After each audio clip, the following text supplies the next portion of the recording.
Pak പ്രകോപനത്തിന് India ശക്തമായ തിരിച്ചടിയാണ് S-400 Sudarshan ചക്രയിലൂടെയൊക്കെ നൽകിയത്. നമുക്കിനി കഴിഞ്ഞ ദിവസത്തെ ആക്രമണത്തിന്റെ ദൃശ്യങ്ങളൊന്ന് കാണാം.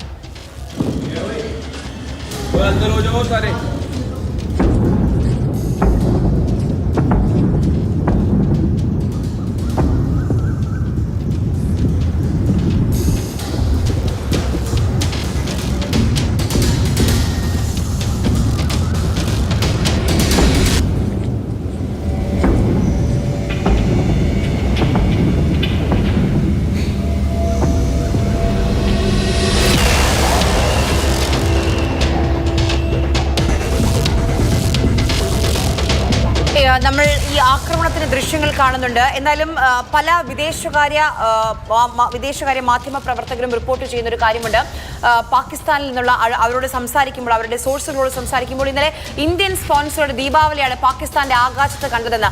ആ രീതിയിൽ എവിടെ നിന്ന് എപ്പോൾ എങ്ങനെ വന്നു പതിച്ചു എന്നറിയാതെ ഏറ്റവും ദൂരെ കറാച്ചി, റാവൽപിണ്ടി, ഇസ്ലാമാബാദ്, പെഷാവർ, അങ്ങനെ ഒരു തരത്തിലും പ്രതീക്ഷിക്കാത്ത ഇടങ്ങളിൽ സൈന്യത്തിന്റെയൊക്കെ ഭരണസിരാ കേന്ദ്രത്തിൽ കയറിയാണ് ഇന്ത്യ അടിച്ചിട്ടുള്ളത്.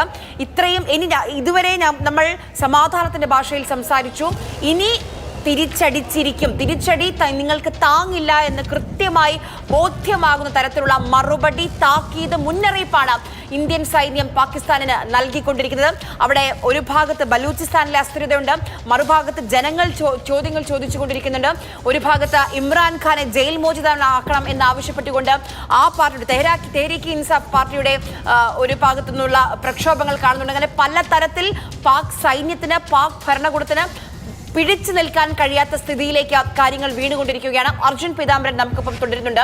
അർജുൻ, ഇന്നലെ രാത്രിയിൽ ഇന്ത്യ പ്രതിരോധിച്ചതാണ്, ഇന്ത്യ അതിന് മറുപടിയും നൽകിയതാണ് ലാഹോറിലും കറാച്ചിയിലും ഒക്കെ. പക്ഷെ പാഠം പഠിച്ചില്ല. ഇന്ന് പുലർച്ചെയും സ്വാം ഡ്രോണുകൾ ഉപയോഗിക്കുകയാണ് പാകിസ്ഥാൻ ഇന്ത്യൻ മണ്ണിന് നേരെ, ജമ്മു കശ്മീരിന് നേരെ. ആര്യ, ഇന്ന് പുലർച്ചെയും പ്രകോപനം ഉണ്ടായിട്ടുണ്ട്. അത് ജമ്മു കാശ്മീരിലെ പ്രദേശവാസികൾ സ്ഥിരീകരിക്കുന്നുണ്ട്. അതായത് ദൃക്സാക്ഷികളുണ്ട്. ഇന്ന് രാവിലെ 4:15-4:30 ഒരു കൂട്ടം ഡ്രോണുകൾ, ആ സ്വാം ഓഫ് ഡ്രോൺസ്, ഒരു കൂട്ടം ഡ്രോണുകൾ ജമ്മുവിനെ ലക്ഷ്യമിട്ട് എത്തി എന്നുള്ള കാര്യത്തിൽ പക്ഷെ കുറേ സ്ഫോടന ശബ്ദങ്ങൾ കേട്ടു എന്നുള്ള കാര്യമാണ് ഈ ദൃക്സാക്ഷികൾ പറയുന്നത്. അതായത് നമ്മുടെ S-400 സുദർശൻ ചക്ര ഈ പറയുന്ന ഡ്രോണുകളെ എല്ലാം ആകാശത്ത് വെച്ച് വെടിവെച്ച് വീഴ്ത്തി. അതായത് നിലം തൊട്ടിട്ടില്ല ഒരു ഡ്രോണും ഒരു മിസൈലും.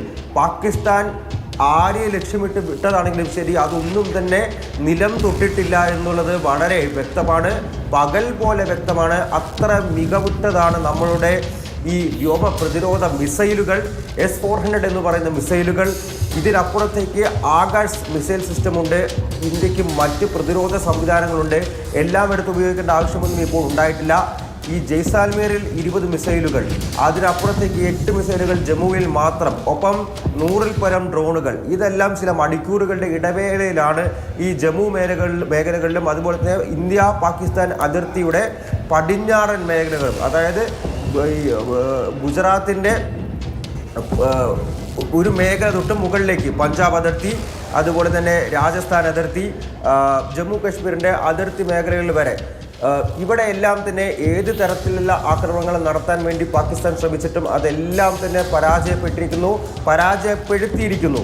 ഒപ്പം ചില നിർണായക യോഗങ്ങൾ ഇന്ന് നടക്കാനുണ്ട്. അത് ഡൽഹിയിൽ ചില നടക്കാനുള്ളത് CDS, അതായത് സംയുക്ത സൈനിക മേധാവി അനിൽ ചൗഹാൻ കേന്ദ്ര പ്രതിരോധ മന്ത്രി രാജ്നാഥ് സിംഗിനെ കാണും. അതുപോലെ തന്നെ മറ്റ് സൈനിക മേധാവികൾ, വ്യോമസേനയുടെയും കരസേനയുടെയും നാവികസേനയുടെയും സൈനിക മേധാവികൾ പ്രതിരോധ മന്ത്രി രാജ്നാഥ് സിംഗുമായി കൂടിക്കാഴ്ച നടത്തും. അതിനുശേഷം അജിത് ഡോവൽ രാജ്നാഥ് സിംഗ് കൂടിക്കാഴ്ച ഉണ്ടാകുമെന്ന് പറയുന്നു. അവസാനം ഇതിൻ്റെ എല്ലാം കാര്യങ്ങൾ, വിലയിരുത്തലുകളുടെ ഒരു ആകത്തുകയിൽ അതെല്ലാം പ്രധാനമന്ത്രിയോട് ബോധിപ്പിക്കുമെന്നുള്ള കാര്യം കൂടിയാണ് വ്യക്തമാകുന്നത്.